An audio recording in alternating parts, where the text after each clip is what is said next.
Bonjour à tous, bienvenue dans ce nouvel et dernier épisode de Game of Pact pour parler de retraite collective et des dispositifs qui existent dans l'entreprise. Bonjour Alexis. Bonjour Mathieu.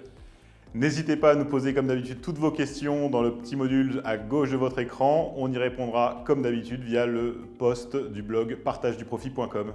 Alors, épisode 5, le PER, le fils de la Madelin et du Perco, un titre énigmatique. Commence par nous rappeler un petit peu ce que change le PER entreprise par rapport au Perco ancienne mouture. Alors, la chose qui change, c'est que le compartiment individuel désormais d'un PER entreprise va permettre de faire des versements déductibles du revenu imposable dans les limites du disponible retraite qui s'appliquait au PERC ou au Madelin avant. Donc ça, c'est le vrai changement pour l'environnement collectif de l'épargne retraite.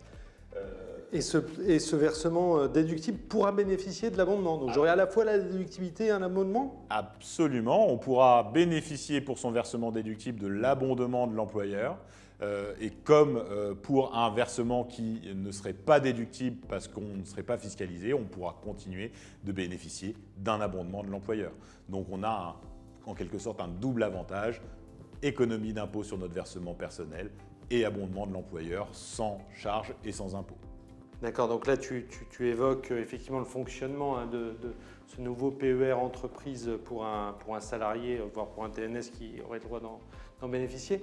Pour un TNS qui d'habitude utilise un Madelin, lui, comment il peut continuer à bénéficier de cette fiscalité Madelin, entre guillemets ? Oui, les travailleurs non salariés vont continuer de bénéficier de leur plafond de déductibilité spécifique, MAD 10, MAD 15 ou TNS 10, TNS 15, selon la façon dont on veut l'appeler. Le PER, lui, va prendre le relais du contrat Madelin, avec une différence fondamentale tout de même, c'est celle de la sortie en capital à 100%.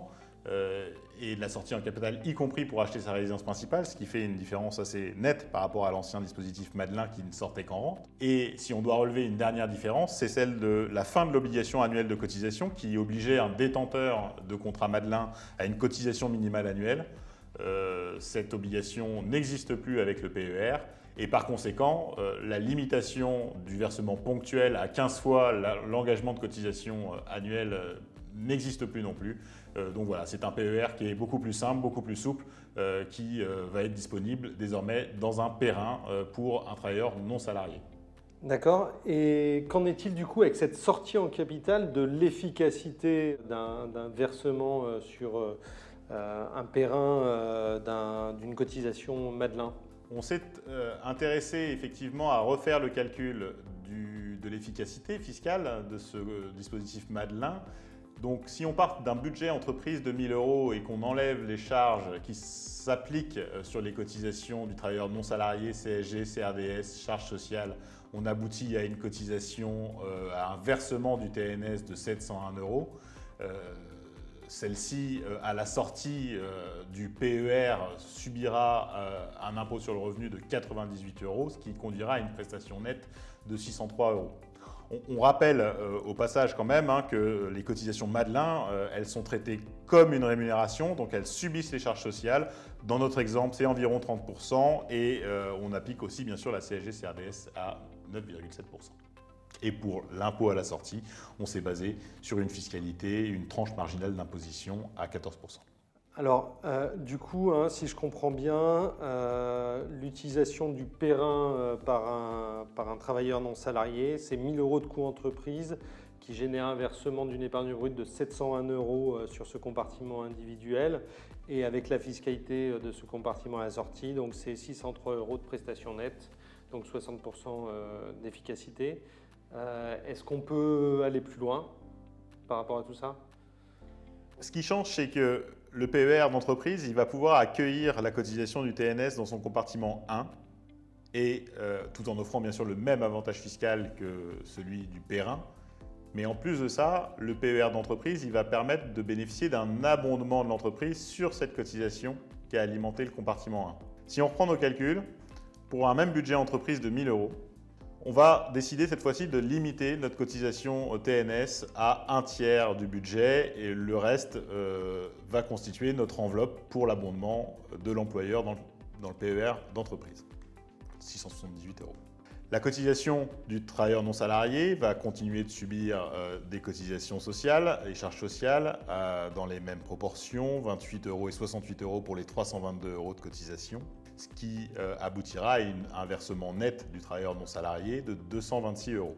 Ce versement du TNS va avoir alimenté le compartiment 1 du PER et va pouvoir générer un abondement de l'entreprise. Dans notre exemple, cet abondement, il sera de 300%, de 3 fois le montant versé, soit 678 € d'abondement. Et là, on retrouve notre complément de budget entreprise dont on parlait tout à l'heure pour arriver à un coût total entreprise de 1 000 €. Qu'est-ce qui reste à payer ?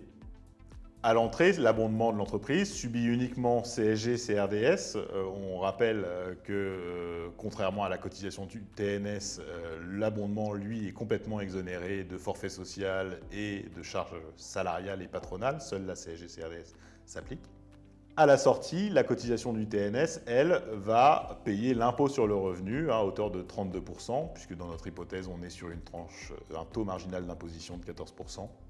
Ça nous amène à générer 194 € de prestations nettes pour la cotisation du compartiment 1 et 618 € de prestations nettes pour l'abondement qu'aura été logé dans le compartiment 2 de notre PER d'entreprise, soit une prestation nette totale de 812 €.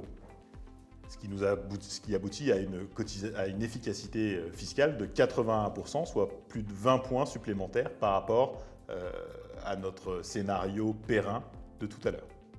Alors, donc, si je résume ce qu'on s'est dit, le fait d'utiliser ces deux compartiments, le compartiment individuel et le compartiment collectif au sein d'un PER entreprise, pour un non-salarié, ça va permettre d'aller plus loin. Donc, on l'a dit, 322 € de coût entreprise consacré au compartiment 1. Donc, compte tenu des charges sociales et des prélèvements sociaux, donc, comme de la rémunération TNS, c'est effectivement 226 € d'épargne brute dans ce compartiment 1, 678 € d'abondement de l'entreprise qui, eux, vont subir les prélèvements sociaux, donc une épargne brute de 618 € dans ce compartiment 2. À la sortie, fiscalité à l'IR dans le compartiment 1, 194 € de prestations nettes, pas de fiscalité dans le compartiment 2, 618 € net. Donc, on retrouve toujours ces 80% d'efficacité. 81% d'efficacité, c'est 20% de plus que si je n'avais utilisé que le compartiment individuel. On voit là que finalement, c'est une sacrée révolution d'utiliser cette épargne. Donc, j'ai envie de dire, mais quel est le TNS qui va conserver son contrat Madelin et qui ne va pas avoir envie de le transférer ? Alors oui, tu as raison parce que ce plan d'épargne retraite, il a beaucoup d'atouts par rapport au Madelin traditionnel, on l'a vu, on a vu qu'il était plus souple, il va réunir les caractéristiques du PERP actuel avec la possibilité de mutualiser avec les plafonds du conjoint, avec la possibilité de rattraper le disponible retraite sur 4 ans. Il va aussi réunir les avantages du PERCO parce qu'il va sortir en capital au moment de la retraite, mais aussi pour acheter sa résidence principale. Donc on ne peut que se dire qu'il faut transférer ce produit, mais pour autant, attention à bien étudier le contrat Madelin en question. Il peut bénéficier, ce contrat Madelin, de garanties techniques, de garanties de taux, de garanties de table qu'il faudra largement étudier puisque le législateur est très clair. Il dit attention, il faut qu'une étude soit réalisée à tous les moments importants de la vie du contrat. Le transfert fait partie de ces moments importants de la vie du contrat et donc il faudra qu'une étude très objective soit réalisée sur les caractéristiques du contrat quitté, donc toutes ces garanties comparées à ce qu'offre le PER d'accueil. Donc attention au devoir de conseil sur cette partie-là de la prestation et bien sûr les équipes d'RS sont là pour répondre à toutes les questions et réaliser ces études quand on le leur demande. Merci Mathieu, on voit un tour très complet de la loi PACTE, de ce nouveau plan d'épargne retraite. Est-ce qu'on a été totalement exhaustif tout au long de ces 5 webinaires ?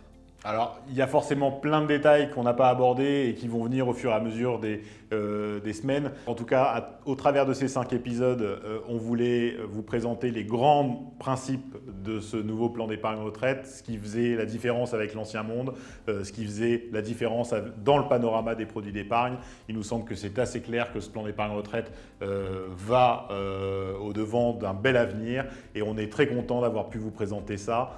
On est très content de vous avoir eu si nombreux pour participer à ces webinaires.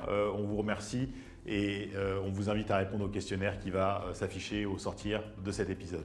Et puis surtout, on vous donne rendez-vous dès le 1er octobre, voire avant, pour vous présenter l'offre qu'on mettra à votre disposition. On vous donne rendez-vous également sur le blog pour la réponse à l'ensemble des questions qui ont été posées. Elles ont été nombreuses. Et donc, on vous dit à très bientôt. Au revoir Mathieu. Merci Alexis, à bientôt.